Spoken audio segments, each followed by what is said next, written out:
jalanmu saat ku tak mengerti rencanamu, namun tetap ku pegang janjimu.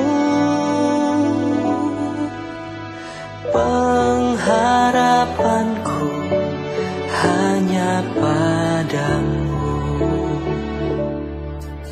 Saat ku tak melihat jalanmu, saat ku tak mengerti rencanamu, namun tetap ku pegang janjimu. Pengharapanku hanya padamu. Hatiku percaya, hatiku percaya, hatiku percaya, selalu ku percaya.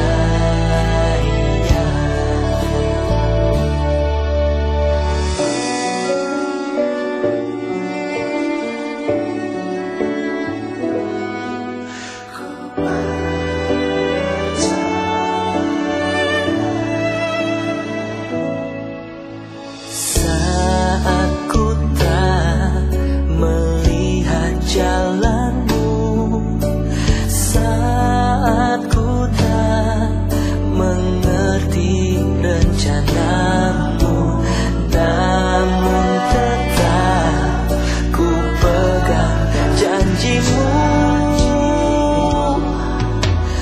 Pengharapanku hanya padamu. Hatiku percaya,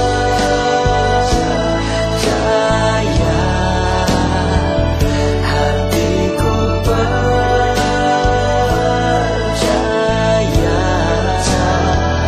hatiku percaya, selalu ku percaya. Lord, I will trust in you. Lord, I will trust in you. Lord, I will trust in you. My heart will trust in you.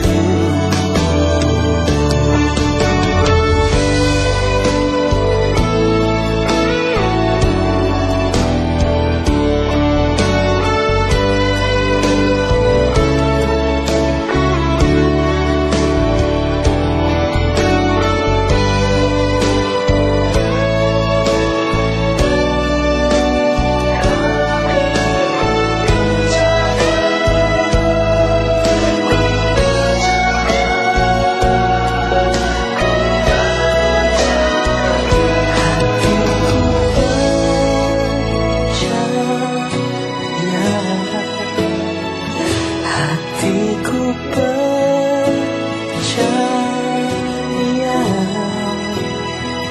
hatiku percaya, selalu ku percaya.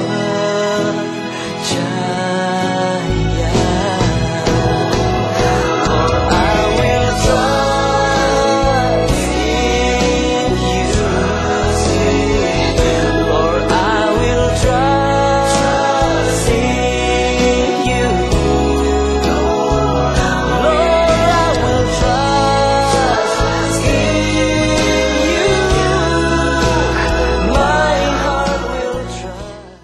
Salam sejahtera Bapak Ibu dimanapun Anda berada. Berjumpa kembali dengan saya Pendeta Nathan Jurnawan di acara live streaming di GCC, Jesus Christ Community. Hari ini kita akan membahas topik yang sambungan dari minggu yang lalu. Elia diberi makan burung gagak. Ini adalah sesi yang ketiga. Sebelum kita mulai pelajaran ini, terlebih dulu kita ingin mendengarkan pujian dan penyembahan yang akan dibawakan oleh Bapak Pendeta Jonathan Prawira melalui lagu-lagu yang beliau ciptakan. Beliau ini seorang hamba Tuhan yang produktif sekali dalam menciptakan lagu-lagu, 4.000-an lagu yang diciptakan. Dan beliau memberi kesempatan kepada saya untuk mengupload lagu-lagu beliau. Ada 3 lagu yang akan dibawakan. Pertama, Pohon di Tepi Air. Karena kita berbicara tentang Elia yang disuruh bersembunyi di tepi sungai Kerit. Ini sungai, tentu banyak air di sana. Yang kedua adalah seperti burung di udara. Burung gagak dipakai oleh Tuhan memelihara hidup Elia. Kalau burung saja bisa dipakai oleh Tuhan, terlebih lagi engkau. Dan yang ketiga adalah selalu ada berkat. Karena saat ini kita akan berbicara tentang berkat. Bagaimana musim kemarau 3,5 tahun Tuhan tetap memberkati, tetap memelihara Nabi Elia. Mari kita mendengarkan pujian penyembahan ini dan kita bisa ikuti lagu ini di rumah masing-masing supaya kita juga bisa meresapi penyertaan Tuhan. Mari Bapak Jonathan Prawira dipersilakan.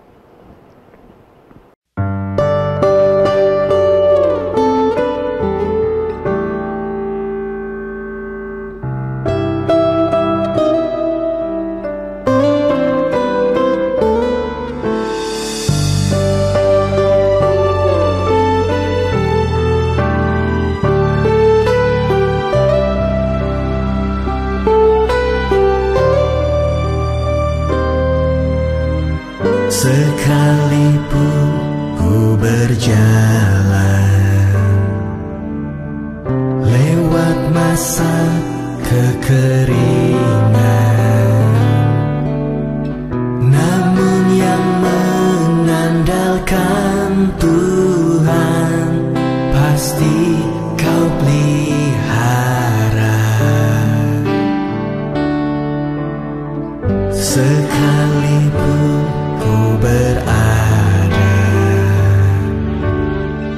di tengah gurun yang gersang, yang berakar di bait Tuhan, pasti Kau tumbuhkan menjadi seperti pohon di tepi air yang selalu berbuah di musimnya. Ku percaya berkat-Mu selalu mengalir ke atas hidupku melimpah.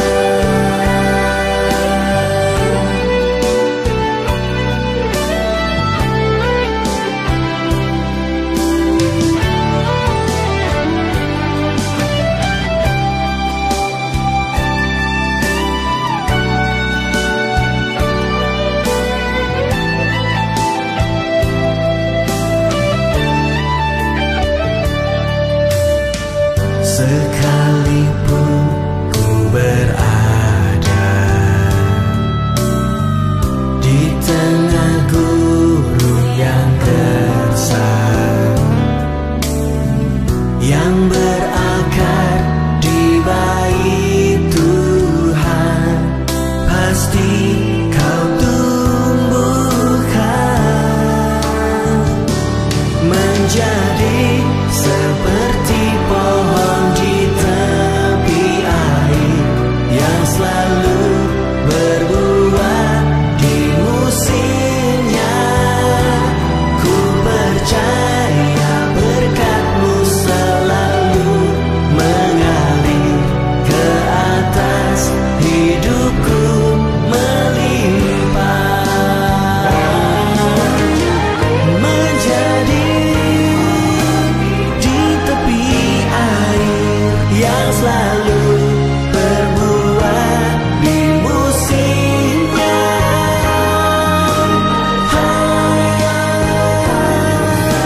Selalu mengalir ke atas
tiada ku ragu akan kasih-Mu yang bersedia berikan segalanya. Bapa, Kaulah yang tahu semua yang ku perlu sebelum ku mengatakannya. Seperti burung di udara, Kau pun pelihara. Terlebih hidupku Kau pandang berharga. Dalam segala perbuatanku aku percaya hanya berkat Tuhanlah yang menjadikan kaya.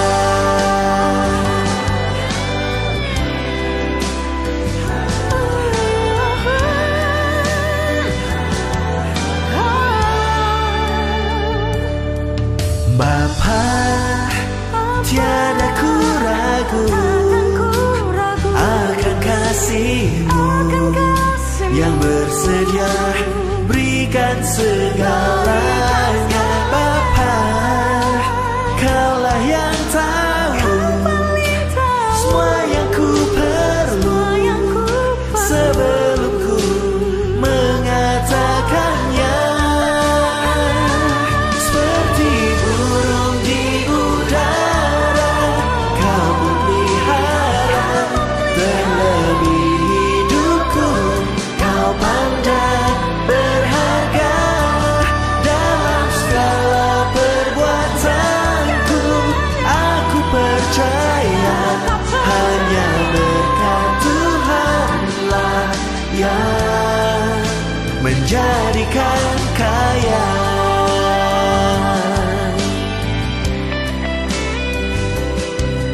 Oh,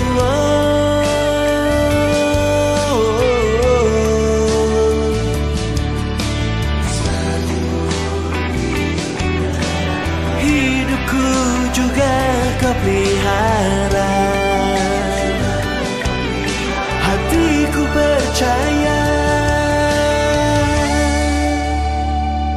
Seperti burung di udara, Kau pun pelihara. Kau pandang berharga.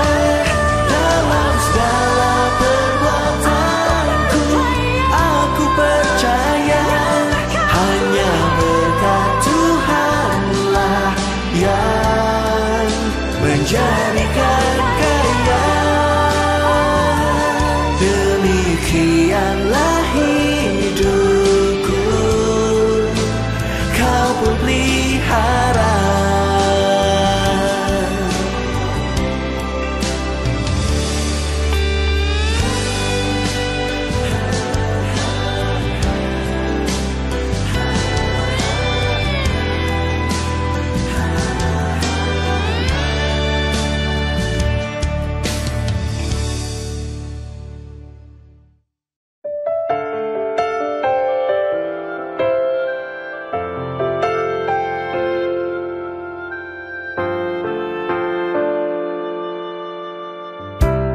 Kemanapun kakiku berjalan, tanah yang aku pijak dapat Kau berikan.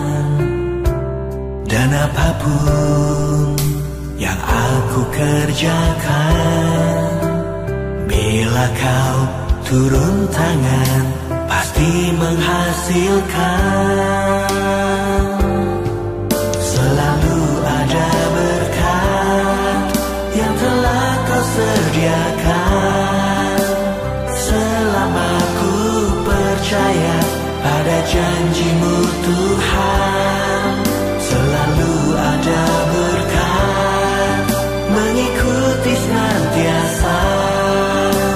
Selama ku menjaga hati taat dan setia.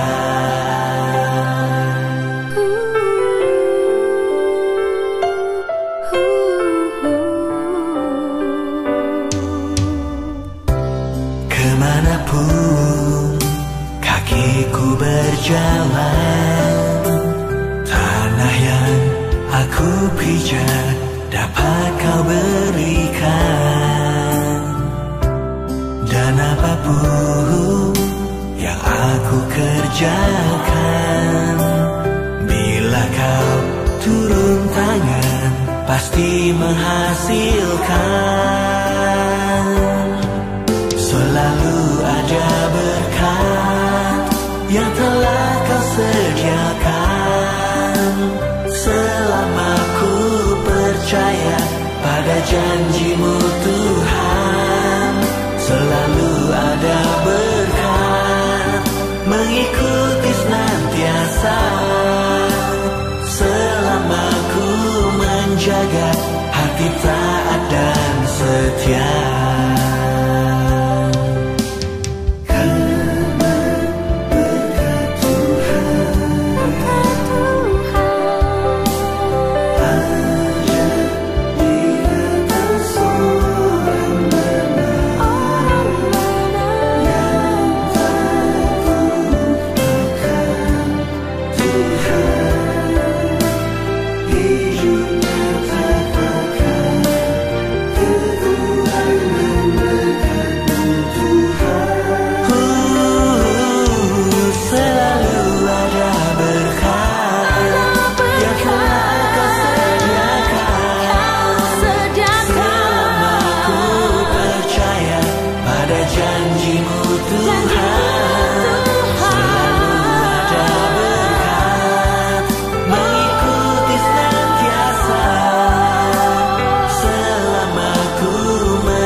Bapak Ibu, dimanapun Anda berada, berjumpa dengan saya setelah kita mendengarkan pujian dan penyembahan tadi, dan saat ini kita akan memasuki firman Tuhan. Kita akan berdoa untuk firman ini. Segala puji syukur hanya bagi nama-Mu, Juru Selamat kami yang hidup, Tuhan Yesus Kristus. Terima kasih Engkau tetap menjaga kami, memelihara kami di masa-masa pandemi COVID, di masa yang sangat sulit. Sudah berlangsung dari Januari hingga saat ini di bulan Oktober. Virus corona belum ada tanda-tanda akan menurun dan juga belum ada tanda bisa dikendalikan secara total. Tapi kami percaya Engkau tahu dari sorga melihat apapun yang terjadi di muka bumi. Jika Engkau belum turun tangan untuk menyingkirkan virus corona ini, pasti ada sesuatu yang ingin kami lakukan, yang Engkau ingin kami pelajari dari pandemi ini. Tuhan, saat ini kami juga akan mendengarkan firman-Mu. Engkau sudah menyertai kami 2 sesi tentang Elia diberi makan oleh burung gagak, dan ini adalah sesi yang ketiga. Tuhan, buka hati kami, telinga kami, mata rohani kami, agar kami dapat mengerti apa yang disajikan pada saat ini, baik kami di Indonesia maupun di luar negeri. Demikian doa permohonan kami di dalam nama Tuhan Yesus Kristus. Amin. Bapak Ibu, kita akan lihat kembali ini judul yang kita kupas. Ini adalah sesi yang ketiga. Jadi ternyata dari 9 ayat ini di 1 Raja-Raja pasal 17 ayat 1 sampai ayat 39, setelah saya pelajari berkembang terus. Semakin banyak muncul kebenaran-kebenaran yang akhirnya bisa saya sampaikan kepada Bapak Ibu. Inilah firman Tuhan yang hidup. Semakin kita gali, semakin dalam, semakin banyak kebenaran yang kita temukan. Saya mengajak Bapak Ibu membaca kembali teks ini karena hanya 9 ayat. 1 Raja-Raja 17 ayat 1. Lalu berkatalah Elia orang Tisbe dari Tisbe Gilead kepada Ahab, demi Tuhan yang hidup, Allah Israel yang kulayani, sesungguhnya tidak akan ada embun atau hujan pada tahun-tahun ini kecuali kalau kukatakan. Kemudian datanglah firman Tuhan kepadanya, pergilah dari sini, berjalanlah ke timur dan bersembunyilah di tepi sungai Kerit di sebelah timur sungai Yordan. Engkau dapat minum dari sungai itu, dan burung-burung gagak telah kuperintahkan untuk memberi makan engkau di sana. Lalu pergilah ia dan melakukan seperti firman Tuhan. Ia pergi dan diam di tepi sungai Kerit di sebelah timur sungai Yordan. Pada waktu pagi dan petang, burung-burung gagak membawa roti dan daging kepadanya. Dan ia minum dari sungai itu.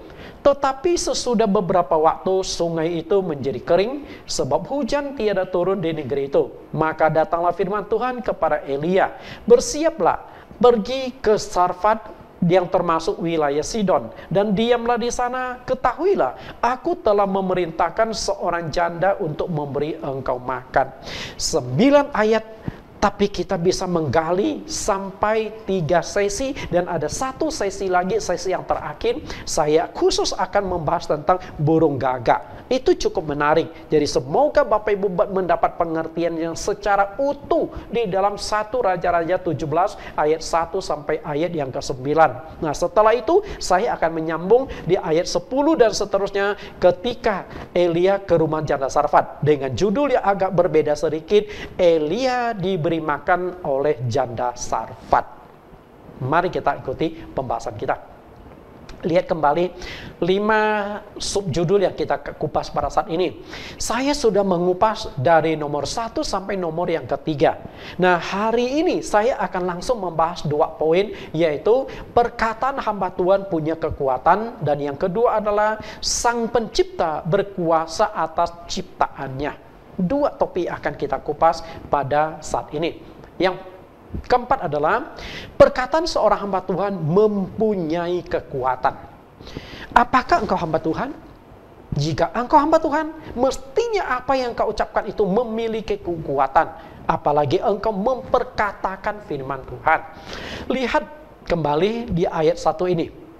Lalu berkatalah Elia, orang Tisbe dari Tisbe Gilead, kepada Ahab, demi Tuhan yang hidup, Allah Israel yang kulayani, sesungguhnya tidak akan ada embun atau hujan pada tahun-tahun ini, kecuali kalau kukatakan. Ini kalimat nggak main-main loh. Karena Ahab ini, karena Elia ini sedang berbicara dengan raja loh. Kalau perkataan dia tidak terwujud, maka dia akan dibunuh oleh raja. Nggak sembarangan. Apalagi Elia menggunakan nama Tuhan, demi Tuhan yang hidup. Artinya, saya mewakili Tuhan. Padahal apa yang dikatakan Elia belum tentu itu perintah dari Tuhan. Oke? Tapi dia katakan. Oke, kita lihat. Kecuali kalau aku katakan. Artinya, akan terjadi kemarau, tidak akan ada hujan, tidak akan embun, sampai aku katakan nanti turun hujan, maka hujan itu akan diturunkan.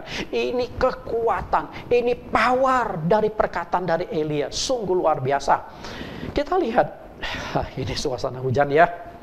Betapa hebat dan berkuasanya mulut dan perkataan Nabi Elia. Langit dan hujan seakan-akan dikendalikan oleh mulut dari Nabi Elia. Kita lihat. Hanya dengan mulut yang begitu kecil, dia bisa kendalikan alam semesta. Bagaimana dahsyat enggak?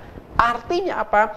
Apa yang engkau ucapkan itu punya power, punya kuasa. Engkau sadar atau tidak, itu masalahnya. Dan tidak tanggung-tanggung, oleh perkataan Elia itu, kemarau melanda bumi sampai 3,5 tahun loh. Dan kalau 3,5 tahun Elia belum ucapkan nanti akan hujan, akan tetap seperti itu. Tapi disinilah hebatnya Elia. Lihat kuasa mulut Nabi Elia. Dia bisa mendatangkan kemarau terjadi di bumi 3,5 tahun. Kemarau. Dan dia juga akhirnya bisa mendatangkan hujan setelah terjadi kemarau 3,5 tahun. Luar biasa ya. Saya dulu tinggal di pedalaman Kalimantan. Dan di sana itu kami belum ada yang namanya PAM. Atau perusahaan air minum. Hanya minum itu di tada. Kami jadi di kampung itu kami punya 1 tong besar. Tong ini kalau 3 orang sampai 4 orang bergandengan baru bisa memeluk tong itu. Yang kami minum itu air hujan. Jadi air hujan itu ditampung di tong itu. Makanya orang Kalimantan itu rata-rata giginya itu bermasalah. Masih murid itu sudah berlubang, sudah copot. Dari sekarang saya ini gigi di bagian belakang sudah pada banyak yang copot, banyak yang lubang. Kenapa? Karena kita minum air hujan. Dan air hujan itu zat kapurnya nggak ada. Oke? Nah, tong yang besar itu biasa kita hanya bisa minum beberapa bulan. Ketika beberapa bulan kemarau, maka kita sudah harus cari sumber air lain. Kemana? Kami seringkali harus ke hutan untuk mencari air, menggali sumur. Setelah itu kita bawa air pulang dari hutan. Nah, pernah satu kali terjadi kemarau 7 bulan. 7 bulan betul-betul kita mengalami kesulitan untuk mendapatkan air. Tapi Elia dengan begitu gampangnya, hujan jangan turun atau hujan turun, begitu gampang diucapkan. Kalau kita punya mulut seperti Elia, kayaknya enak juga ya. Ketika kemarau kita langsung kurang, hujan turunlah, turun hujan. Ketika waktunya tiba, Nabi Elia berdoa dan hujan pun turun karena doanya. Perhatikan Yakobus pasal 5 ayat 17-18. Elia adalah manusia biasa sama seperti kita, dan ia telah bersungguh-sungguh berdoa supaya hujan jangan turun, dan hujan pun tidak turun di bumi selama 3 tahun 6 bulan. Lalu ia berdoa pula, dan langit menurunkan hujan, dan bumi pun mengeluarkan buahnya. Saya ingin mengajak Bapak Ibu melihat beberapa kata di sini. Elia manusia biasa. Artinya apa? Elia itu hidup, bekerja, dan melayani Tuhan sama seperti manusia umumnya. Walaupun dia nabi Tuhan, bukan berarti dia jadi manusia super, jadi orang hebat, sakti. Enggak, ternyata dia juga tetap manusia biasa. Lalu kalimat yang kedua adalah sama seperti kita. Apa arti sama seperti kita? Artinya adalah sebagai manusia biasa, Elia juga punya rasa sedih, punya rasa takut, punya rasa khawatir, dan pernah juga mengalami putus asa. Oke? Namun walaupun manusia biasa, tapi bisa mengendalikan hujan, bisa mengendalikan langit. Ini kan saya katakan luar biasa. Artinya manusia biasa akan menjadi luar biasa ketika dipakai oleh Tuhan. Oke? Hari ini pun ketika engkau dipakai oleh Tuhan, engkau akan jadi manusia biasa, engkau akan berdampak, engkau akan berpengaruh kepada banyak orang. Masalahnya adalah engkau dipakai Tuhan atau tidak. Musa juga manusia biasa. Sebuah tongkat Musa, ketika tongkat itu di tangan Musa, dia hanya menjadi sebatang tongkat gembala. Tapi ketika tongkat itu berpindah ke tangan Tuhan, tongkat itu bisa membelah laut, tongkat itu bisa jadi ular, tongkat itu bisa melakukan banyak mujizat-mujizat lain. Itulah sebatang tongkat. Di tangan manusia begini, di tangan Tuhan begini. Sama juga Elia. Sebagai manusia biasa sama seperti kita, tapi ketika dipakai oleh Tuhan, dahsyat sekali nabi yang satu ini. Engkau mau dipakai oleh Allah luar biasa, jadilah alatnya Tuhan. Pernah satu kali sebagai manusia biasa, Elia begitu lemah, frustrasi, bahkan putus asa, sehingga dia ingin mengakhiri hidupnya. Saya ingin tunjukkan bagaimana lemahnya Elia dalam satu masa. Tapi walaupun dia lemah, Tuhan pakai secara luar biasa. 1 Raja-Raja pasal 19 ayat 4. Tetapi ia sendiri masuk ke padang gurun sehari perjalanan jauhnya, lalu duduk di bawah pohon arar. Kemudian ia ingin mati. Katanya, cukuplah itu. Sekarang ya Tuhan, ambillah nyawaku, sebab aku tidak lebih baik daripada nenek moyangku. Perhatikan kata, kemudian ia ingin mati. Bagaimana frustrasinya orang ini? Dia bukan hanya stres, tapi benar-benar frustrasi, benar-benar putus asa. Apalagi nyawanya sedang terancam karena Isabel di ayat sebelumnya sudah katakan, hari ini kalau aku tidak membuat Nabi Elia punya nyawa seperti nyawa 450 Nabi Baal yang disembelih dia, inilah ancamannya begitu mengerikan. Dia ternyata takut juga. Karena apa? Dia manusia biasa kok. Takut mati kok. Takut sakit kok. Okay? Lalu bersungguh-sungguh berdoa. Jika kita perhatikan kalimat ini, ketika ia bertemu dengan Raja Ahab dan mengatakan bahwa tidak akan ada embun dan hujan di tahun-tahun ini, itu ternyata bukan perkataan Tuhan. Nangkap gak? Berarti ketika Elia ucapkan, saat itu dia belum berbicara dengan Tuhan. Jadi dia ucapkan lebih dulu. Nah setelah itu baru dia lobby ke Tuhan. Nangkap gak? Okay? Jadi dia berkata kepada Ahab, oh tidak akan turun hujan. Nah setelah itu dia datang kepada Tuhan. Tuhan, tolonglah jangan turun hujan 3,5 tahun. Tuhan jangan turunkan hujan dulu. Nah dia hujan nggak turun. Artinya apa? kalimat yang diucapkan ketika bertemu dengan Ahab itu bukan dari Tuhan. Itu dari mulut Elia sendiri. Nah, mulut Elia itu powernya full. Sehingga apa yang diucapkan dia yakin pasti terwujud. Nah, ketika dia berani ucapkan demikian, dia harus juga yakin Tuhan akan mengabulkan. Oke? Koneksi dia dengan Tuhan mestinya baik dan intim. Seandainya hubungan dia dengan Tuhan itu tidak baik, pasti dia akan bermasalah. Ketika dia berkata kepada Ahab, tidak akan turun hujan sampai aku ucapkan, ternyata besoknya hujan, minggu depannya hujan. Wah, ini nabi palsu dan dia akan ditertawakan Ahab, bahkan akan dibunuh Ahab. Oh, ini nabi yang tidak dipakai Tuhan, bunuh saja. Ini masalah serius. Oke. Maksudnya Tuhan tidak suruh Elia ucapkan. Itu kalimat yang dia ketemu Ahab itu. Inilah kuasa perkataan Elia sehingga apa yang diucapkan itu bisa terjadi. Kuasa demikian inilah yang harus kita pahami, bahwa mulut kita tuh ada potensi. Perhatikan dua kalimat yang dicetak merah dan diberi garis bawah. Betapa hebat dan dahsyatnya kuasa doa Nabi Elia. Dia berdoa, seharusnya kita pun bisa jika kita memiliki iman dan ketekunan dalam doa. Dahsyat saya katakan doa Nabi Elia ini, hanya dari mulutnya. Ketika mendatangkan kemarau selama 3,5 tahun, di Alkitab itu sama sekali tidak menjelaskan bagaimana cara Elia itu berdoa. Tidak ada. Tapi ketika masa kemarau 3,5 tahun sudah terjadi dan dia ingin hujan itu turun, lalu dia berdoa. Nah, ini dicatatkan di Alkitab bagaimana dia berdoa. Nah, kita akan coba lihat. Kita akan analisa sedikit di 1 Raja-Raja pasal 18 ayat 41 sampai 46 tentang doa dia yang penuh khasiat. Doa dia yang full power. Doa dia yang penuh dengan kuasa. Kita coba lihat sedikit. 1 Raja-Raja 18 ayat 41 sampai 42. Kemudian berkatalah Elia kepada Ahab, pergilah, makanlah dan minumlah, sebab bunyi derau hujan sudah kedengaran. Lalu Ahab pergi untuk makan dan minum, tetapi Elia naik ke puncak gunung Karmel. Lalu ia membungkuk ke tanah dan dengan mukanya di antara kedua lututnya. Perhatikan ayat 41. Kembali lagi Elia mengucapkan kalimat itu dengan iman.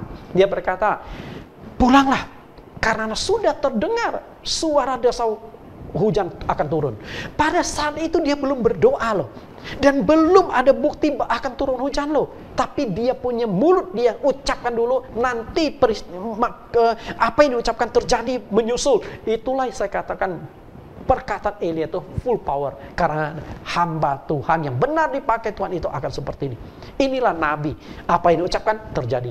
Karena itu sebagai seorang hamba Tuhan, kalau Anda punya mulut seperti itu, wah, mengerikan. Hati-hati. Kalau engkau ucapkan yang baik, bersyukurlah. Tapi kalau engkau ucapkan yang jelek, habislah. Misalnya, besok kamu akan mati. Orang itu tiba-tiba mati. Wah, mengerikan mulut Anda. Betul? Kecuali kalau ucapnya baik. Orang lagi sakit, oh besok engkau pasti sembuh. Langsung sembuh. Itu kan luar biasa. Itulah kekuatan dari perkataan. Bunyi hujan desau sudah kedengaran. Kemarau ini sudah terjadi 3,5 tahun. Namun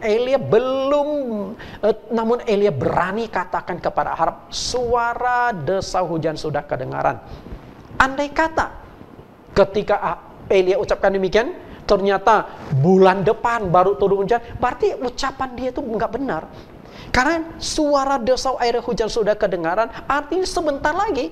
Bukan bulan depan atau bukan minggu depan, tapi sebentar lagi akan terjadi. Padahal dia belum berdoa loh, belum mohon kepada Tuhan loh. Inilah yang saya katakan kuasa perkataan Elia, kuasa perkataan hamba Tuhan. Mestinya hamba Tuhan itu punya otoritas, punya kuasa yang demikian dari perkataannya.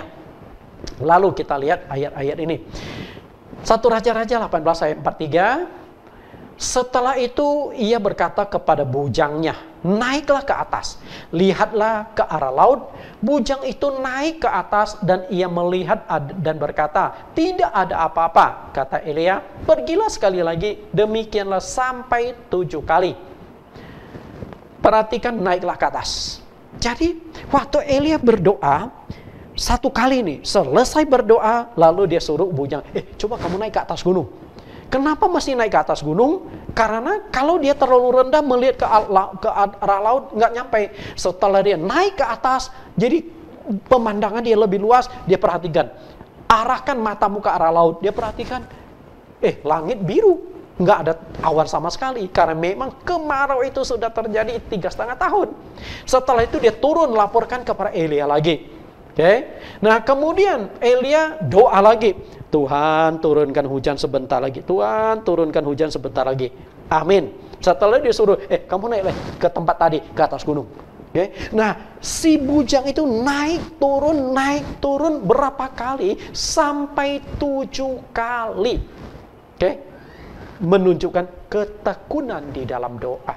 Engkau ingin kuasa mulutmu punya kuasa, doalah. Engkau ingin doamu dijawab Tuhan, tekunlah dalam doa. Seringkali kita tidak tekun. Jika nabi besar saja untuk mendoakan sesuatu sampai 7 kali bersujud berdoa, Tuhan turunkan hujan. Saya yakin waktu dia berdoa itu bukan hanya tutup mata, setelah itu Tuhan turun ke hujan, langsung buka mata, amin, lalu suruh bujangnya naik. Nah waktu bujangnya naik, Elia santai saja. Enggak, waktu bujangnya naik, Elia itu berdoa. Waktu bujangnya turun, setelah Elia mendengar suara bujangnya, dia buka mata. Yang kamu lihat apa tadi? Lalu bujangnya berkata, nggak ada apa-apa. Lalu dia suruh, udah kamu naik lagi. Setelah itu Elia berdoa lagi. Bujangnya naik lagi tuh. Setelah naik, lihat tidak ada apa-apa, turun lagi itu. 7 kali. Jadi naik turunnya itu memakan waktu. Dan sepanjang waktu itu 7 kali berdoa. Katakanlah. Bujangnya itu naik dan turun 1 jam. Naik setengah jam, turun setengah jam. Itu paling cepat. Setengah jam. 7 kali berarti 7 jam. Minimal 7 jam Elia itu berdoa. Dan satu hal yang dia doakan, hujan turun. Itulah ketekunan. Seringkali kita tidak menyadari bahwa ketekunan itu sangat menentukan jawaban atas doa-doa Tuhan. Tekun nggak engkau? Kalau engkau tekun berdoa, 1 kali berdoa belum dikabulkan, 2 kali berdoa belum dikabulkan, sampai berulang kali, suatu saat Tuhan pasti jawab. Saya banyak pengalaman tentang Tuhan menjawab doa setelah saya doakan bertahun-tahun lamanya. Bukan 1-2 kali doa langsung dijawab, enggak juga, bertahun-tahun.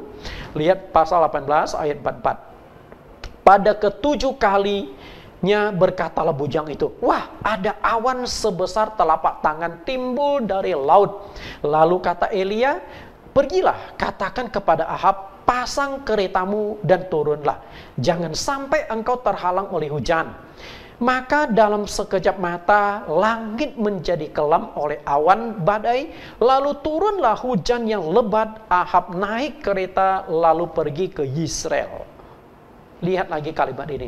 Wah, awan sebesar telapak tangan muncul. Itu ke-7 kalinya loh. Setelah bujangnya naik, lalu memberikan laporan kepada Elia. Nah, hanya dengan melihat awan sebesar telapak tangan, Elia yakin doanya sudah dijawab. Padahal untuk turunkan hujan, awan sebesar telapak tangan itu untuk apa? Bagaimana turunkan hujan? Tapi awan yang sebesar telapak tangan itu menyedot uap air, lalu kemudian meliputi langit, sampai langit diliputi kegelapan karena air yang sudah berhasil disedot dari laut itu sudah begitu banyak berada di awang-awang dan tinggal turunkan. Maka tidak heran langit menjadi kelam karena tertutup oleh air, oleh uap air. Nah, setelah turunlah hujan yang begitu dahsyat. Bapak Ibu yang saya kasihi, itulah kekuatan doa Elia. Itulah iman Elia. Karena itulah ketika engkau berdoa nih, berdoa, ketika ada satu tanda kecil mulai muncul, percayalah doamu sudah akan dijawab oleh Tuhan. Tinggal Anda tekuni saja dan itu akan terjadi. Iman itu sangat menentukan di dalam doa. Seberapa besar imanmu sangat menentukan seberapa besar jawaban doa atas apa yang engkau doakan. Karena itu, kalau engkau mau berdoa, harus disertai dengan iman. Tidak cukup hanya dengan tekun, tapi juga dibutuhkan iman. Kita lihat iman ini. Yakobus 1 ayat 6. Hendaklah ia memintanya dalam iman, Dan sama sekali jangan bimbang, sebab orang yang bimbang sama dengan gelombang laut yang diombang-ambingkan kian kemari oleh angin. Orang yang demikian jangan mengira bahwa ia akan menerima sesuatu dari Tuhan. Perhatikan ayat Yakobus 1 ayat 6 dan ayat 7 diperbandingkan. Ayat 6 dikatakan engkau harus minta dengan iman. Kalau engkau tidak punya iman, maka ayat 7, engkau jangan berharap mendapatkan sesuatu yang engkau doakan. Nah, selama ini kita berdoa tapi tidak disertai dengan iman. Karena itulah engkau harus punya iman dalam doa. Percayalah, Tuhan sanggup, Tuhan sanggup. Hanya waktunya Tuhan sudah sampai atau belum. Ayat 8, sebab orang yang mendua hati tidak akan tenang dalam hidupnya. Satu kali saya besuk. Saya besuk, kebetulan ada seorang pengurus gereja saya, kelihatan sangat beriman. Dia bercerita kepada orang yang sakit, kalau Tuhan menyembuhkan, tidak ada yang mustahil. Penyakit apapun bisa disembuhkan oleh Tuhan. Wah, saya pikir, pengurus saya yang satu ini hebat juga iman dia. Wah, promosi, mujizat Tuhan dan sebagainya. Nah, kebetulan ibu ini sakitnya, dia cukup parah. Nah, setelah selesai dia jelaskan harus bersandar pada Tuhan, kami berdoa. Nah, selesai berdoa, lalu pengurus saya ngomong, ini ada satu alamat dokternya bagus tuh untuk penyakit jantung. Ibu kan lagi sakit jantung. Nah, berobat ke dokter ini. Saya jadi bingung sendiri. Tadi katanya beriman, Tuhan sanggup menyembuhkan, bisa ganti jantung yang baru. Selesai berdoa malah disodorkan satu alamat dokter jantung. Ini kan bingung nih gimana imannya. Jadi mendua hati ini. Antara mulut dengan hati itu beda. Nah, setelah itu masuk mobil, saya tegur pengurus saya gini, tadi Anda membangun iman ibu. Setelah iman ibu kepada Tuhan sudah terbangun, engkau hancurkan lagi. Dia masih nggak nangkap. Maksud Pak Pendeta, begini loh, engkau promosi kuasa Tuhan. Ibu ini saya lihat imannya mulai tumbuh. Tapi setelah itu engkau tunjukkan, ini ada alamat dokter dan sebagainya. Betul, memang nggak salah kita berobat ke dokter, tapi jangan waktu yang sama engkau jelaskan. Jadi engkau naik, turunkan lagi. Itu masalah iman. Berhati-hatilah dengan perkataan kita. Bercermin dari kasus Elia yang dia berkata, hujan jangan turun, tidak turun, dan hujan turunlah, dan hujan itu langsung turun. Perkataan Elia sebagai manusia biasa itu penuh dengan kuasa. Padahal dia manusia biasa. Demikian pula perkataan kita ada kuasa tanpa kita sadari. Mungkin kita sembarang ucap. Kadang-kadang ketika kita marah kepada orang lain, setan lo, jangan-jangan jadi setan benaran. Kita kepikir nggak? Kadang-kadang kita berkata kepada anak ketika kita lagi emosi nih. Kita sebagai umat Tuhan kepada anak, kamu berkata kepada bego lo, tolol lo, bodoh lo. Lama-lama anak kita jadi bego, tolol, bodoh semua. Betul? Kita nggak sadar, yang kita ucapkan tuh ada kekuatan. Kadang-kadang ketika kita marah kepada orang lain, setan lo. Ketika kita katakan setan, ntar dia jadi setan, yang repot siapa? Monyet lo, ntar jadi monyet, yang repot siapa? Orang tuanya juga. Kalau anaknya setan, bapak ibunya lebih parah lagi, bapaknya setan.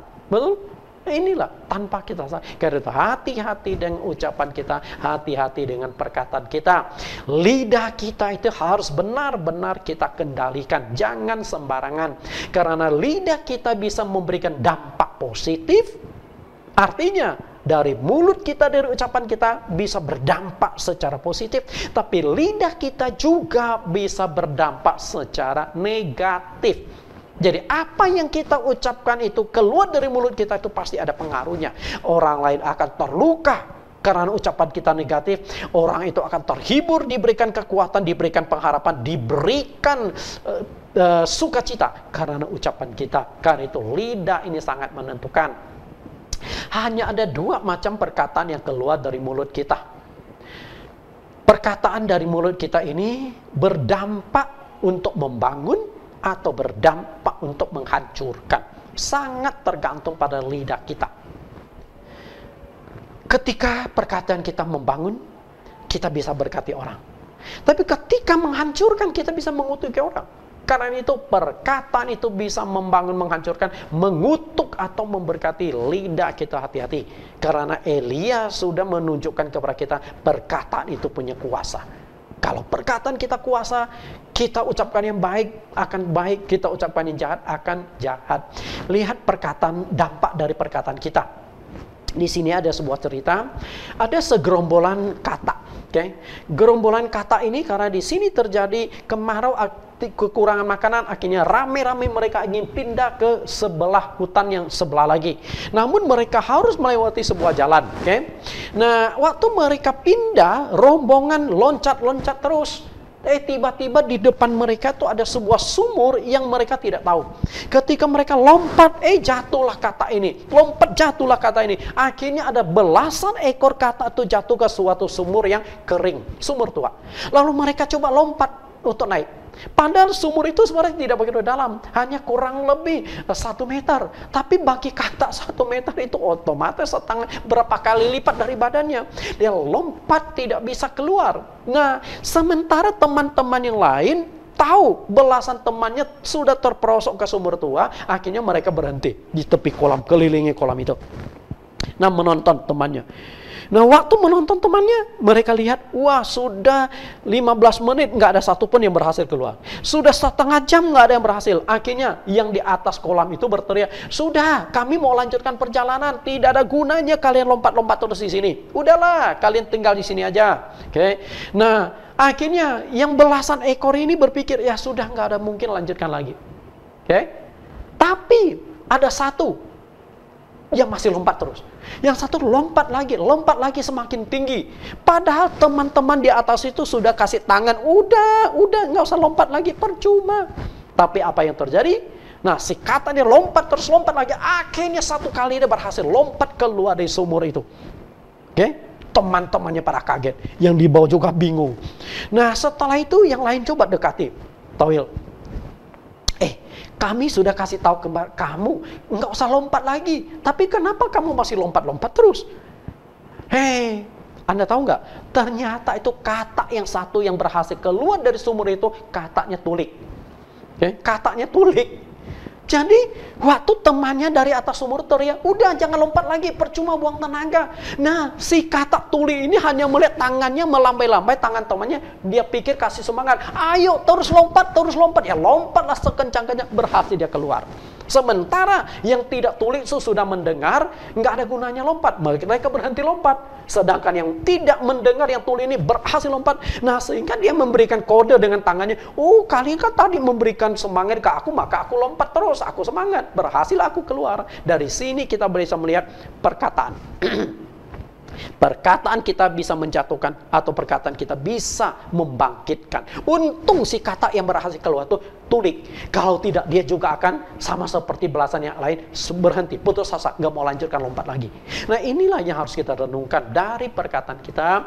Perkataan kita bisa menghidupkan, perkataan kita juga bisa mematikan. Dan seorang hamba Tuhan jangan sembarang berbicara, karena perkataan itu punya kuasa.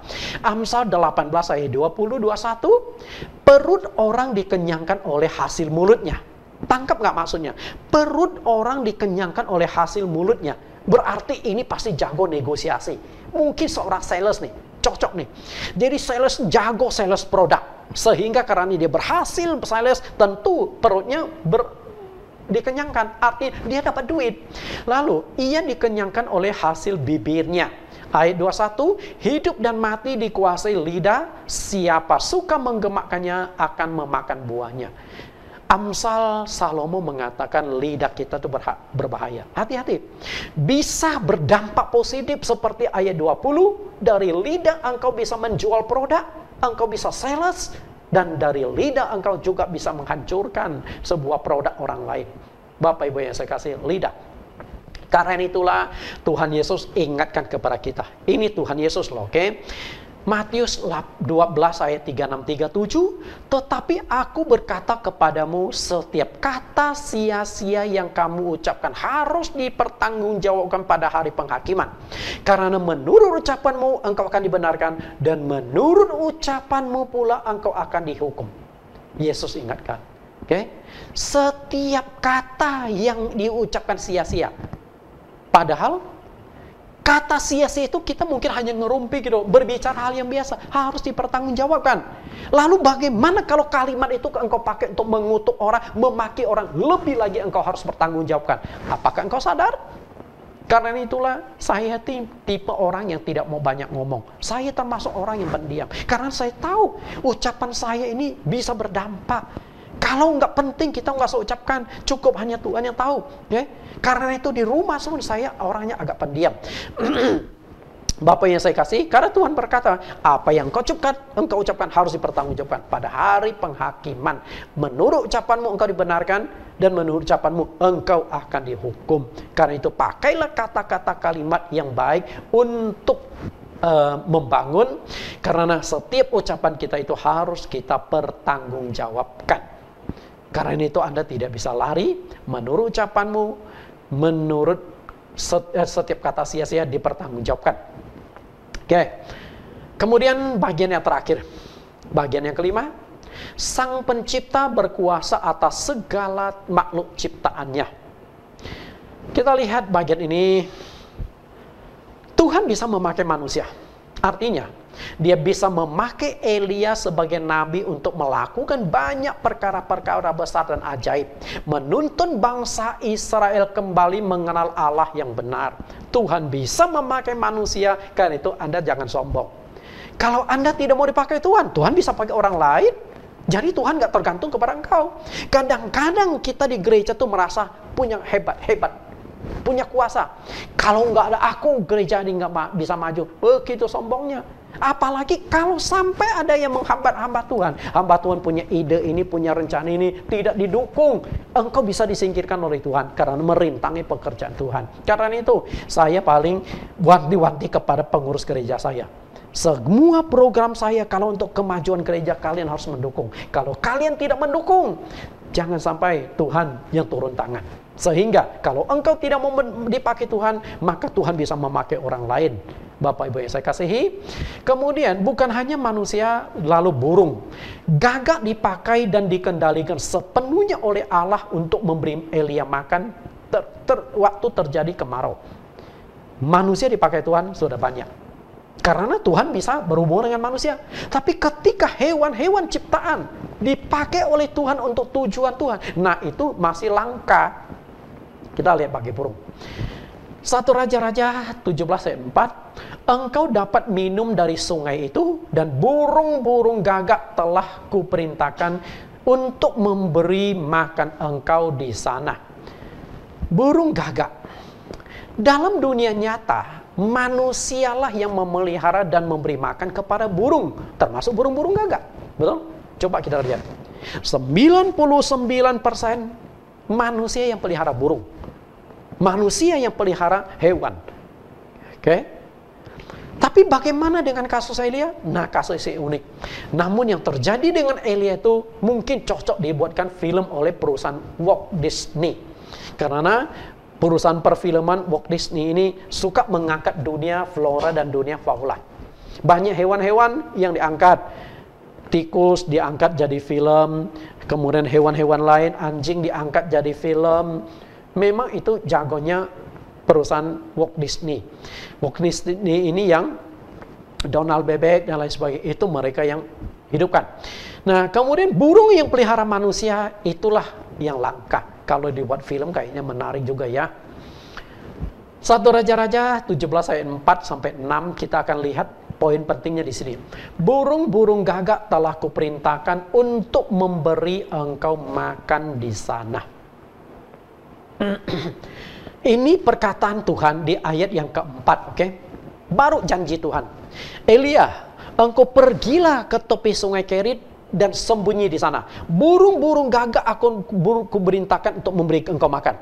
Dan waktu Tuhan berkata demikian, saya tidak tahu bagaimana reaksi Elia. Gimana caranya ya? Suruh burung datang antar makanan kepada aku. Saya sebagai manusia, saya nggak pernah bisa bicara sama burung. Saya nggak tahu Elia bingung apa enggak. Tapi di sini tidak menceritakan Elia bingung atau bertanya caranya gimana Tuhan. Tidak.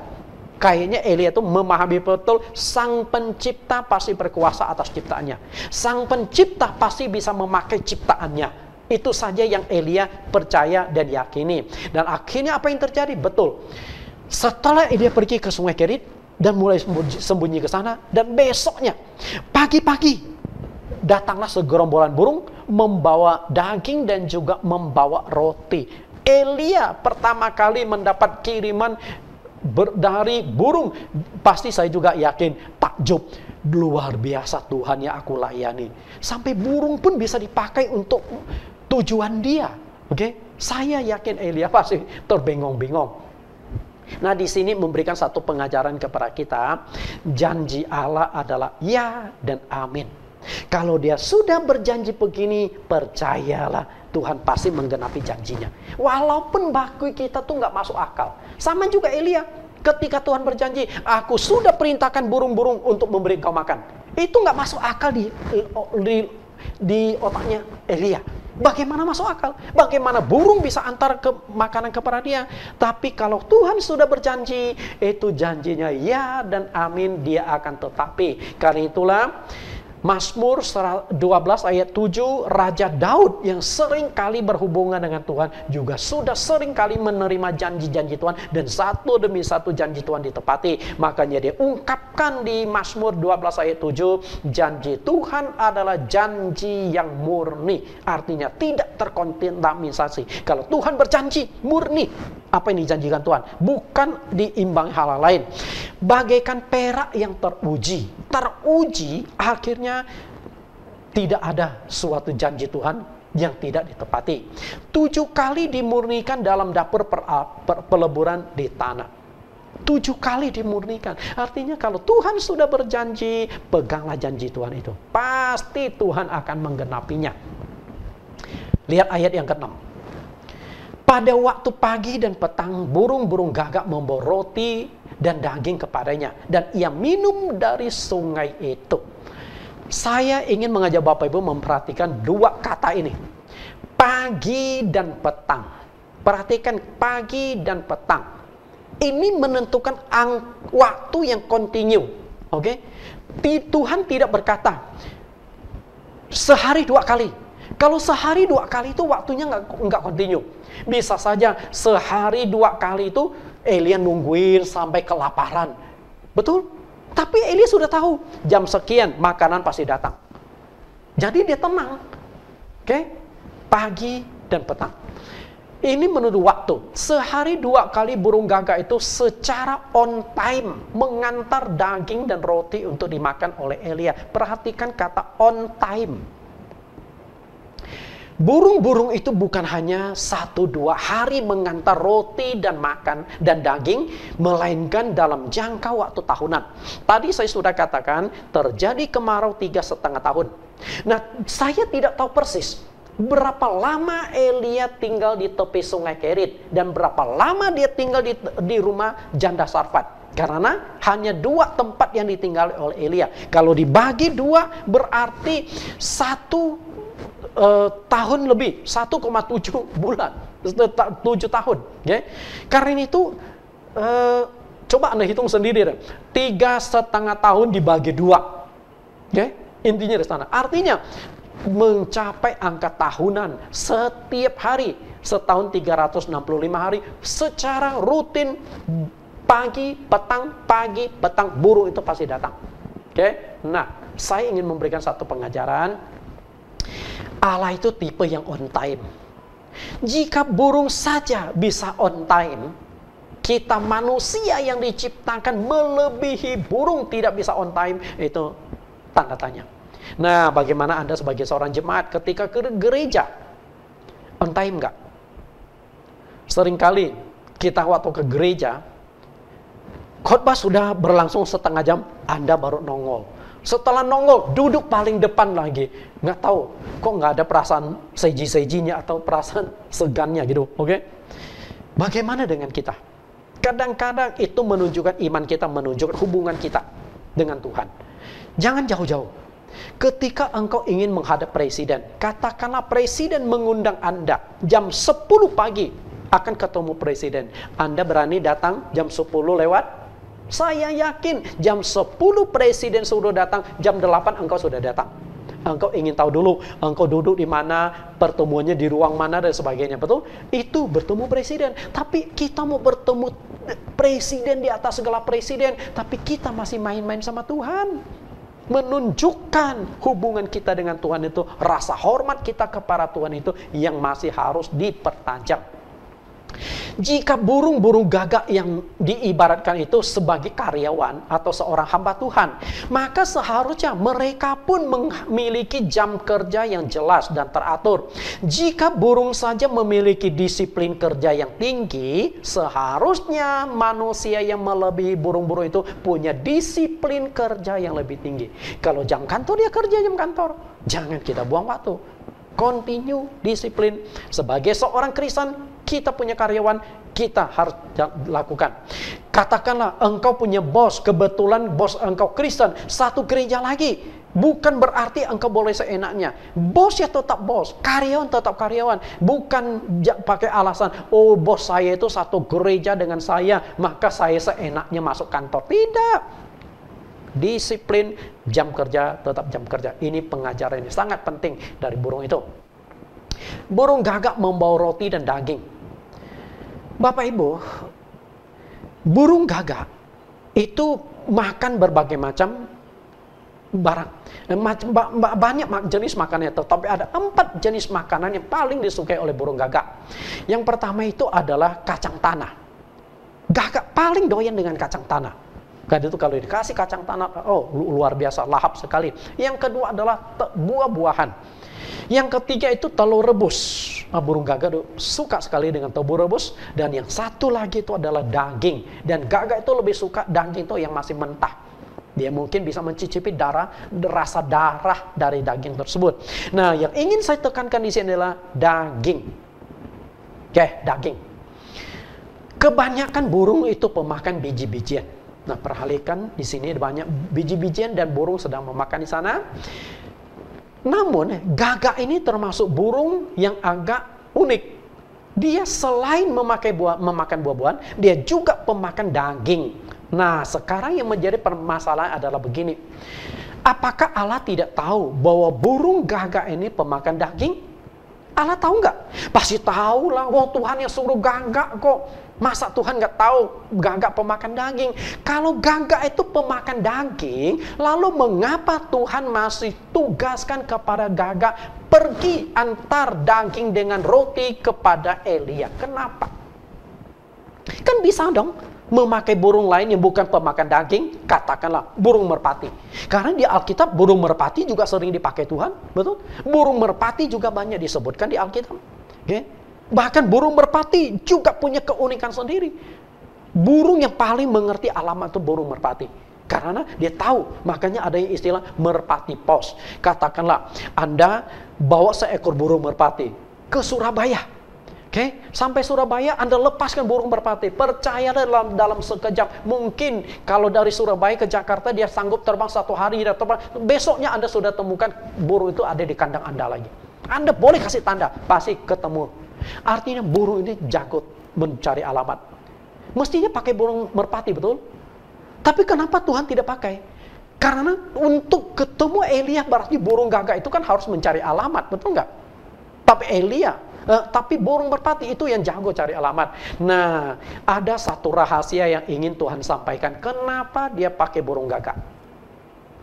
Padahal burung gagak pemakan daging. Kenapa Tuhan memakai burung pemakan daging untuk mengantar daging kepada Elia? Bukan memakai burung yang memakan biji-bijian atau memakan buah-buahan. Kan aman dong. Dia nggak tertarik pada daging. Hanya tugasnya mengantar aja tiap hari, betul? Nah, saya ingin menyampaikan satu rahasia kepada Anda. Burung gagak adalah pemakan daging. Seharusnya jatah tiap pagi dan petang untuk Elia habis dimakan oleh burung itu. Nangkap gak? Nangkap gak filosofi ini? Seharusnya daging itu habis dimakan burung sebelum sampai ke tangan Elia. Tapi daging itu utuh sampai di tangan Elia. Artinya apa? Jika berkat, yaitu kekayaan itu sudah ditentukan Allah untuk engkau, maka tidak ada yang bisa merebutnya dari engkau. Berkat itu pasti sampai kepada tangan engkau. Itu rahasia yang ingin Tuhan sampaikan melalui burung gagak itu. Artinya nggak usah khawatir. Engkau tidak usah marah. Kalau engkau ditipu orang, berarti duit itu memang bukan untuk engkau. Oke? Tapi kalau duit itu memang untuk engkau, percayalah duit itu pasti masuk ke kantong engkau. Ini yang perlu Anda ketahui. Kita lihat 1 Samuel 2 ayat 6 sampai 10. Saya akan berikan sekilas saja. 1 Samuel 2 ayat 6 sampai 10.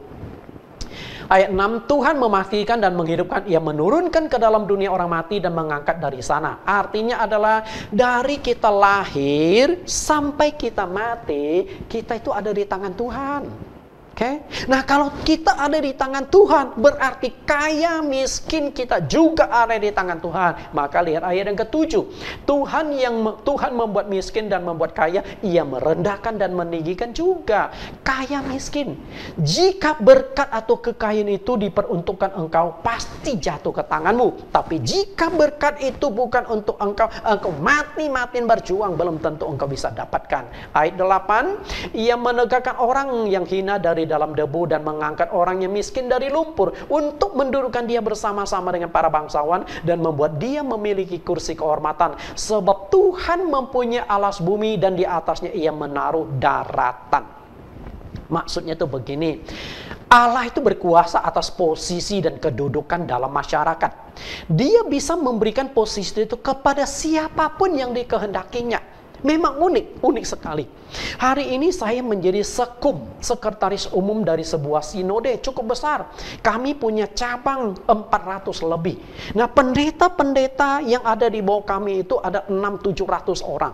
Okay? Dan saya diangkat sebagai sekum. Dan Bapak Ibu kan tahu, yang namanya sinode gereja untuk memilih dalam kongres, untuk menjabat ini itu perebutan kekuasaan itu luar biasa. Kadang-kala bisa pukul-pukulan, kadang-kala bisa boikot-boikotan, pakai duit bisa dapatkan kedudukan dan sebagainya. Tapi Bapak Ibu tahu nggak? Saya jadi sekum hanya diserahkan. Okay? Datanglah yang mendirikan sinode ini. Panatan, saya lagi cari orang untuk menangani gereja saya. Bapak mau bantu saya jadi sekum? Saya pikir ya kalau memang Tuhan percayakan kepada saya ambil. Karena itu sampai sekarang saya menjadi sekum tanpa keluarkan uang, tanpa lewat kongres, oke? Tapi Tuhan percayakan. Kebetulan sinode yang saya ikuti adalah pendirinya itu punya full power, punya hak veto, oke? Karena sinode ini memang milik dia yang dirikan, dan dia berhak melakukan reshuffle dan sebagainya.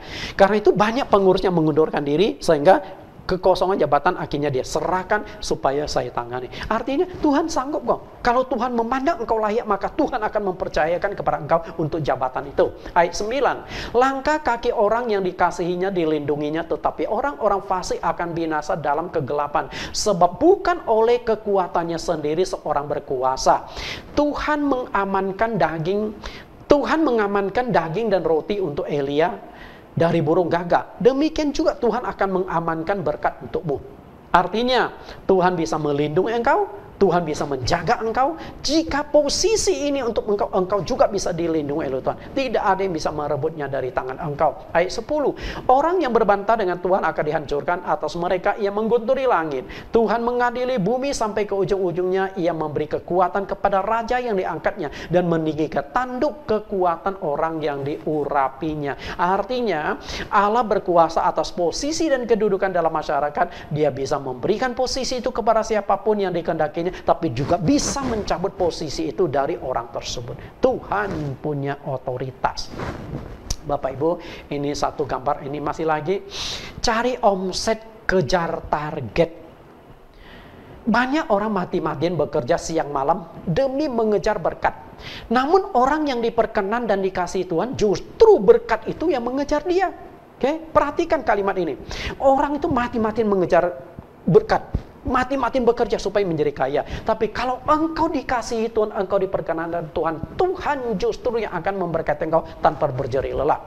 Dan pengalaman dari Raja Daud, dia berkata di Mazmur 127 ayat yang kedua, sia-sialah kamu bangun pagi-pagi dan duduk dalam sampai jauh malam, dan makan roti yang diperoleh dengan susah payah, sebab Ia memberikan kepada orang yang dicintainya pada waktu tidur. Anda mati-matian bangun pagi-pagi, bekerja mati-matian. Oke, hasilnya begitu-begitu saja. Sementara orang yang satu ini tidur pun Tuhan bisa memberikan berkat kepada dia. Artinya kaya miskin itu ada di tangan Tuhan. Contoh yang paling nyata adalah Nabi Elia. Berkat Tuhanlah yang menghampiri Elia, tanpa dia bersusah payah bekerja. Setiap pagi dan petang berkat datang. Setiap pagi dan petang burung gagak disuruh mengantarkan makan untuk Elia. Elia tinggal menunggu. Demikian pula kalau hidupmu diperkenan Tuhan, hidupmu menyenangkan Tuhan, Tuhan akan membuat berkat itu yang mengejar Anda. Berkat itu yang datang kepada Anda. Setiap pagi dan petang burung itu membawa roti dan membawa daging. Demikian pula kalau Tuhan berkenan atas hidupmu, saya ingin katakan, wah, hidupmu pasti enak. Jika ojek online, ojol, singkatannya unik juga, ojol, ojek online, sering salah alamat dan kirim pesanan, namun burung gagak tahu persis di mana harus ambil daging dan roti, harus diantar di tempat di mana Elia itu tinggal. Namanya ojol itu masih suka sering alamat. Rumah saya, tempat saya tinggal, dulu itu satu rumah cukup besar, tapi dibelah dua. Nah, sebelahnya dijual kepada orang lain, ukurannya agak kecil. Nah, saya tempatnya agak besar ini. Dan masalahnya adalah nomornya sama. Jadi, Jalan Garuda, Gang Mangga, nomor 14. Dan ternyata nomor 14 itu tidak dibuat 14A, 14B, enggak ada. Nomor 14. Dan akibatnya apa? Seringkali ojek online itu bermasalah terus. Beberapa kali loh, dia antar kiriman pesanan makanan, yang pesan tuh tetangga saya. Oke. Nah, lalu tukang ojek ketok. Saya nggak banyak tanya karena kesibukan. Setelah itu, Pak, ada kiriman alamat ini benar gak? Saya ngomong, oh benar. Saya lupa di tetangga saya nomor sama juga. Ya udah, makanan saya mau masuk. Kadang-kadang setelah makanan kita makan, akhirnya diteleponin ojek, Pak, sorry, alamat salah. Lalu saya tanya istri anak saya, loh, ini bukan makanan yang kalian pesan? Enggak, kita nggak pesan. Lah, itu makanan sudah habis gimana? Ya terpaksa kita datang ke sebelah. Waduh, sorry, salah alamat.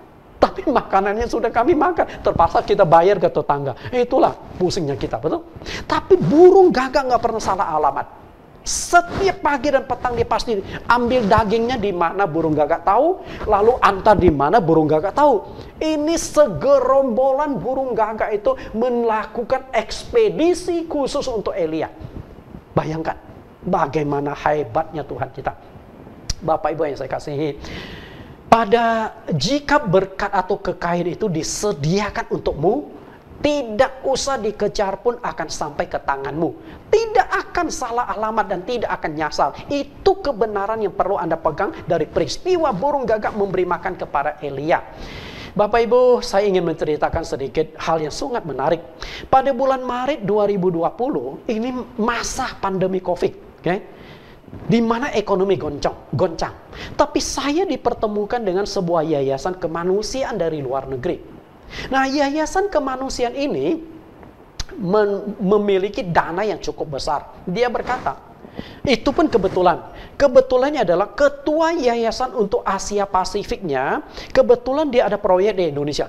Dia tinggal di Singapura. Dan akhirnya waktu itu dia mau pulang ke Singapura, ternyata nggak bisa. Karena kalau dia pulang ke Singapura akan dikurung 14 hari gara-gara COVID ini. Padahal dia penduduk Singapura. Dan akhirnya tinggallah di Indonesia.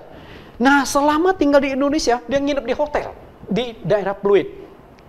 Di daerah Pluit, dia nginep di hotel itu mulai dari bulan Maret sampai Oktober sampai sekarang. Dia belum pernah pulang. Berapa bulan nginep di hotel.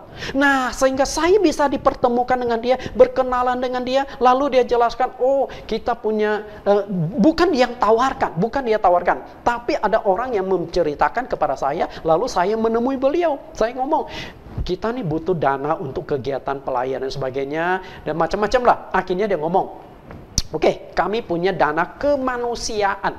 Tapi untuk bisa dapatkan dana ini, tidak boleh bicara politik dan agama. Ini murni kemanusiaan.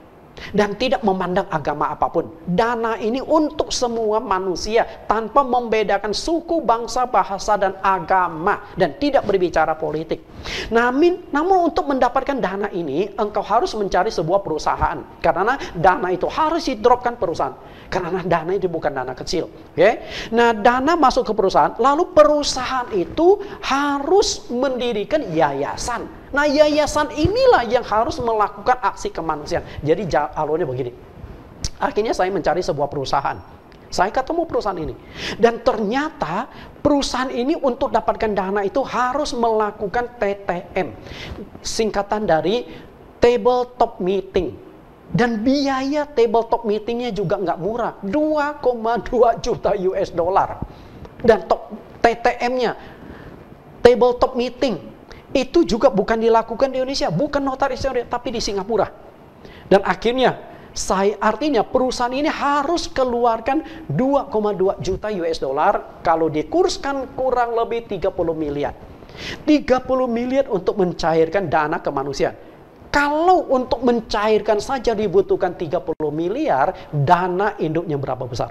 Dan akhirnya setelah saya tahu dana itu bisa sampai ratusan miliar, bahkan sampai triliunan, baru saya tahu, oh TTM 2,2 juta itu sebenarnya kecil. Nah, tapi bisa juga ada solusi lain. Engkau tidak usah membuat TTM, mengeluarkan dana untuk TTM, tapi engkau cukup mendapatkan semacam surat dari bank, namanya BCL, Bank Capability Letter. Kalau engkau bisa mendapatkan BCL dari bank, maka 2,2 juta ini ada bank di China yang akan menalangi dulu. Sampai dana itu keluar, maka dana itu bisa dikembalikan. Dan itu nggak mudah, Bapak Ibu. Nah, kemudian harus ada yayasan yang mendampingi perusahaan ini. Jadi perusahaan setelah mendapatkan dana ini boleh dipakai perusahaan untuk mengembangkan usahanya, tapi setelah itu harus disisihkan keuntungan sebagian, kemudian disalurkan ke kemanusiaan. Tapi ingat loh, dana ini harus dikembalikan. Jadi setelah perusahaan itu dapatkan dana ini, lalu dana ini dipakai 5 tahun, harus dikembalikan tanpa bunga. Dan nggak dipungut bunga. Nah, dikembalikan. Nah, kalau belum bisa, jadi 10 tahun, 15 tahun, dan seterusnya. Sampai suatu saat akan ditarik kembali oleh yang menyalurkan dana ini. Nah, waktu saya ketemu demikian, saya jelaskan kepada pengurus gereja saya, mereka katakan kepada saya, jangan percaya penatan, itu penipuan. Jangan percaya yang bohong-bohong ini. Ya udah, saya nggak mau banyak cerita. Kemudian saya coba jelaskan juga kepada pendeta yang lain. Oh, ini ada dana yang bisa gereja manfaatkan. Kalian mau nggak? Tapi prosedur begini-begini. Langsung mereka ngomong, Pak, jangan mimpi siang bolong. Nggak mungkin terjadi. Jangan percayalah. Nah, ya sudah. Karena saya sudah jelaskan ini nggak percaya. Sudah jelaskan ini nggak percaya. Akhirnya saya dengan tim kami berjalan sendiri. Dan akhirnya kami mendirikan sebuah yayasan. Sebenarnya kami ingin dirikan sebuah yayasan. Tapi kami melihat lebih baik kami akuisisi sebuah yayasan. Dan akhirnya kami mengakuisisi sebuah yayasan. Yaitu namanya Yayasan Servia. Yayasan ini sudah berdiri kurang lebih 30 tahun. Dan yayasan ini punya sekolah luar biasa. Dan akhirnya kami akuisisi yayasan ini. Dan yayasan inilah kami ajukan untuk mendapatkan dana itu. Nah, dari sini saya belajar satu hal. Kalau dana itu memang Tuhan mau memberikan kepada kami, percayalah, suatu saat Bapak Ibu akan melihat bahwa memang tidak ada yang mustahil bagi Tuhan. Tuhan bisa pakai burung mengantarkan makanan, mengantarkan roti, dan juga daging, tidak menyasar ke tempat lain. Artinya kalau berkat ini, uang ini memang diperuntukkan untuk saya, untuk tim saya, untuk kami pakai untuk kemanusiaan, maka tidak ada yang mustahil bagi Tuhan. Kami rindu untuk bisa mendirikan rumah jompo, kami rindu untuk mendirikan panti asuhan, kami rindu untuk mendirikan sekolah-sekolah, kami rindu untuk mendirikan rumah sakit, dan berbagai macam kegiatan kemanusiaan. Kalau Tuhan memang percayakan dana itu kepada kami, tapi saya sangat yakin bahwa Tuhan menghendaki hal tersebut. Karena itu, hari ini kita sudah belajar dari Elia diberi makan oleh burung gagak. Nah, nanti pertemuan yang satu lagi, saya akan mengupas tentang Elia diberi makan oleh... satu lagi adalah tentang burung gagaknya. Kenapa?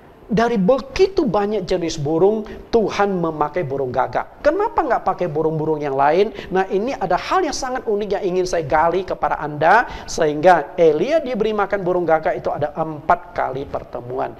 Semoga seluruh jemaat CMC GCC dan juga GBI Double C diberkati oleh kebenaran firman Tuhan. Dan setiap orang yang mendengar baik di Indonesia maupun di luar negeri diberikan pengertian dan juga menemukan sesuatu rahasia dari firman Tuhan. Tuhan Yesus memberkati. Kita tundukkan kepala kita berdoa. Tuhan dan Juru Selamat yang hidup, terima kasih Engkau sudah menyertai kami. Kami sudah belajar topik ini 3 kali. Elia diberi makan oleh burung gagak, dan ada satu topik lagi yang akan kami kupas yang akan kami sambung. Tuhan sertai kami sampai kami bisa menyelesaikan seluruh topik ini, sehingga kami memiliki pengertian yang jelas akan perikop ini, dan kami dikuatkan iman kami dibangun, sehingga kami semakin percaya, beriman, bersandar kepada Engkau sebagai Tuhan dan Juru Selamat kami, pemelihara hidup kami, pelindung kami. Terima kasih Tuhan. Dalam nama Yesus Kristus kami telah berdoa. Bapak Ibu, kita akan mendengarkan pengumuman dan juga doa syafaat. Shalom, sebelum saya menyampaikan beberapa pengumuman dan pokok doa atas nama semua jemaat dan pengurus CMC, GCC serta semua simpatisan mengucap terima kasih kepada Pendeta Nathan Jurnawan atas pelayanan firman Tuhan hari ini dengan tema Elia diberi makan burung gagak bagian ketiga. Kiranya Tuhan selalu memberkati pelayan Bapak dan keluarga. Pengumuman 1. Telah dibuka pendaftaran baptisan air angkatan ke-21 yang akan diadakan pada pertengahan November 2020. Bagi calon baptisan akan diberikan katekisasi via Zoom sebanyak 5 kali pertemuan. 2. Berhubungan kegiatan kunjungan atau visitasi ke rumah jemaat belum bisa dijalankan, maka bagi jemaat yang punya masalah dan kesulitan dan membutuhkan konsultasi dengan gembala dapat menghubungi nomor beliau secara pribadi di 0856 9495 3333. 3. Untuk tetap memelihara iman jemaat dalam masa-masa yang sulit akibat COVID-19, Gembala CMC GCC memberikan khotbah pendek berdurasi sekitar 30 menit yang disiarkan lewat YouTube setiap hari Rabu. Tema yang ditayangkan setiap Rabu untuk saat ini adalah penyakit menurut Alkitab, sebuah topik menarik dan terdiri dari 7 subtema. Setiap hari Rabu akan ditayangkan satu subtema. Subtema untuk Rabu ini tanggal 21 Oktober 2020 adalah penyakit adalah media yang dipakai Tuhan membawa seseorang pulang ke hadiratnya. 4. Kelas pengajaran Alkitab Zoom Sabtu depan tanggal 24 Oktober 2020 jam 19 sampai jam 21 membahas topik kemana manusia akan pergi setelah mati. 5. Kelas pengajaran via Zoom dengan tema Allah Tritunggal versus Allah Esa setiap hari Senin jam 19 sampai jam 21. Pelajaran ini akan diadakan 10 kali pertemuan. Topik pelajaran tanggal 19 Oktober 2020 dengan tema Bagian 3, awal mula munculnya konsep Allah Tritunggal. Untuk informasi silakan menghubungi Ketua Kelas Pendeta Tony Hartanto di 0813 8863 3968. Mari kita bersatu dalam doa. Terima kasih Tuhan Yesus untuk pagi ini. Kami masih diberi kesempatan ibadah melalui live streaming. Kami memohon supaya COVID-19 yang melanda dunia dan Indonesia cepat berlalu, dan kondisi krisis ekonomi yang sudah mulai melanda dunia agar Indonesia tidak mengalami krisis yang signifikan. Kami berdoa untuk pemerintah Republik Indonesia diberikan hikmat, kebijaksanaan, terutama dalam menangani demonstrasi menolak Undang-Undang Omnibus Law. Untuk pembelian gedung gereja, kita imani tahun depan Tuhan akan menyediakan apa yang kita impikan. Kami juga berdoa untuk semua jemaat yang sakit. Bapak Tan Eliezer stroke supaya cepat sembuh. Ibu Lim Hinlan, mama dari Ibu Rahel, mertua Pendeta Nathan yang masih rawat jalan. Untuk tenaga medis yang berada di garis terdepan dalam peperangan melawan COVID-19, terutama jemaat kita, Pendeta Dr. Lilis Haryanti dan Dr. Astari, putri Pendeta Yemima, Tuhan melindungi mereka dari segala penyakit. Dan mari kita terima berkat dari Pendeta Nathan. Bapak Ibu, kita sudah mendengarkan kebenaran firman Tuhan. Dan saat ini kita akan akhiri ibadah kita. Mari angkat tangan Bapak Ibu. Sukacita, damai sejahtera, kekuatan dan penghiburan Roh Kudus akan turun atas saudara sekalian. Sehingga di rumahmu masing-masing, di masa COVID saat ini, engkau akan mendapatkan berkat, mendapatkan perlindungan, mendapatkan kesehatan, karena Tuhan menyertai engkau saat ini. Sampai masa COVID selesai, engkau dalam kondisi yang aman dan kondusif, berkat yang berlimpah. Tuhan menyertaimu saat ini sampai selama-lamanya. Kita naikkan pujian Allah berkuasa. Allah kuasa melakukan segala perkara. Allahku maha kuasa. Dia ciptakan seisi dunia, atur segala bangsa.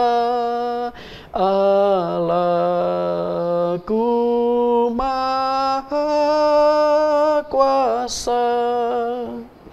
Amin.